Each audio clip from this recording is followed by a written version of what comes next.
Hello there, gods and amazing goddesses of your reality. Welcome back. This is Manifest with Jenny and Nutritious Lives. It's very hot and sticky, guys. It's the morning in Tunisia, but it's absolutely roasted. I'm not going to complain though, because I do think it's wonderful being here, and the sea is glorious. And I'm just having a great time. I didn't do a video yesterday because I was enjoying time with SP, which is always needed and always a good thing to ground and come back to thyself and take those moments. That being said, this is the first video, and I've been really looking forward to doing these videos, of course, new material and ongoing learning journey, like I always say, guys. Today's video is to talk about when we discover manifestation and the spiritual side of our evolution, who we are, what this experience, this 3D experience is all about. It's very profound, very deep, because that's me. But it's also for myself, it's also a learning journey of the more primitive side of humans in general, which is the ego, our ego self, our human self, right? And so it's always navigating and marrying the two together. It's like the two hemispheres of the brain, if you will. So we've got our left brain, our logical thinking, and we've got our right brain, in a nutshell, our spiritual side, our connection, our artistry, and all that good stuff. But the two work best when we are in coherence together. Heart brain coherence, left brain, right brain coherence. When we are singing from the same hymn sheet, everything just flows. And this is what I understand now. So the further I go on this journey, the more that I understand that it's not, my spiritual side is not separate to my basic egoic side. It's all one and the same. I'm Jen on this plane, this 3D experience, this 3D existence, having a 3D experience, right? And so it's not to isolate that, push that side of myself away. I actually love my flawed human side, my egoic side. Bear with, I know that I'm using words that I've probably lost you already, but come back to me. There is a point. And the point is to really bring in and home in and understand our desires and bring forth those experiences that we want to not only experience in our 4D, but also bring into the 3D so we can fully feel them presently in those moments. This is what it's all about. Now, I want to drive home a point to you that to learn about our spiritual side, our unearthly side, we need to also understand our flawed side, our human side, which is the psychology of the 3D existence. Now, I've totally grasped this now, so I'm doing what I should and what I can to make this work for me, meaning that we need to, if we can, apply the spiritual side of things that is very untouchable to then the earthly experience, which I've found I'm getting joy from learning about psychology, right? So to actually understand, especially connections, human connections, we need to delve into the psychology of things. I was very much, this is where my insecurities have been really, guys, because it seems to me that I have no problem with connection outside of my body, for want of a better word, meaning that because I'm such a deep feeler, thinker, I have no problem with feeling things in the 4D, 5D, right? That those things come very easy to gel. But I've had problems bringing those experiences into this 3D, and this is where psychology comes into play. So because I learn now more from an egoic standpoint, from how the ego protects, how the ego attacks, how the ego preserves itself. So and it's not doing this. Your brain is not, your ego is not trying to hijack you to say, we don't want you finding out about your spiritual side and connecting with that side of yourself. It actually wants the coherence between the two.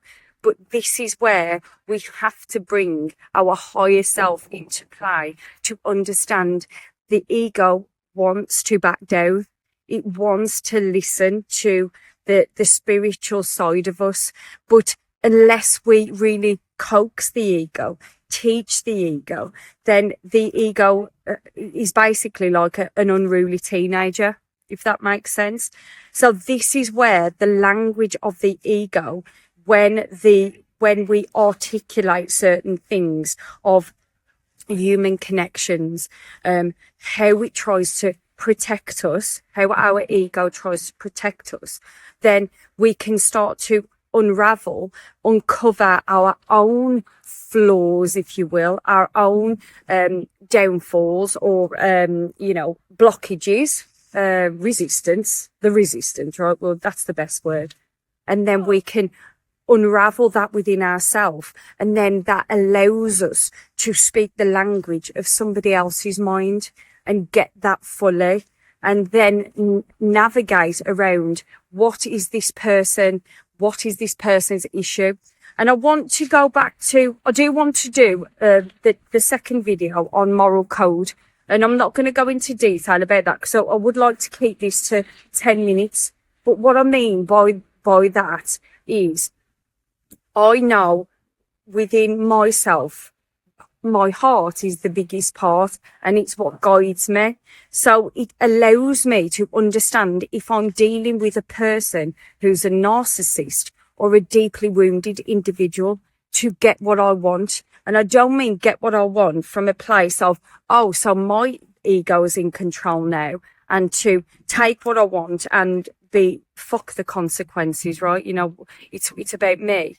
It's not that, because for me, everything comes back to love. So I have this moral duty to always try to create as much peace and harmony as I possibly can. That being said, I can't control everybody else's journey. I can only control my own.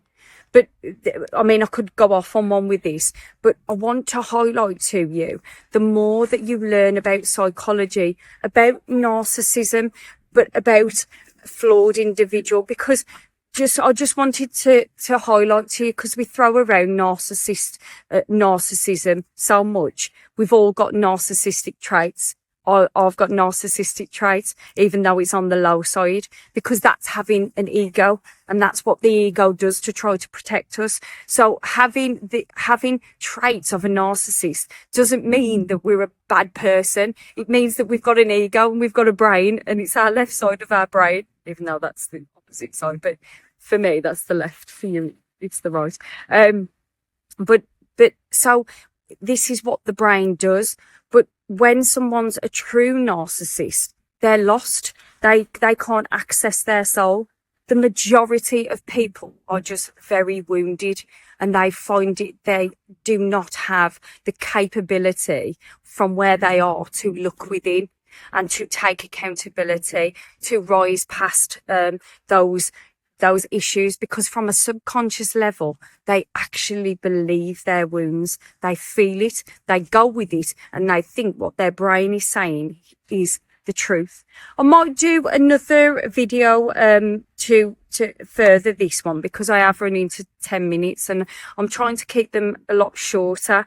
So I may do one and emphasize exactly what I mean there.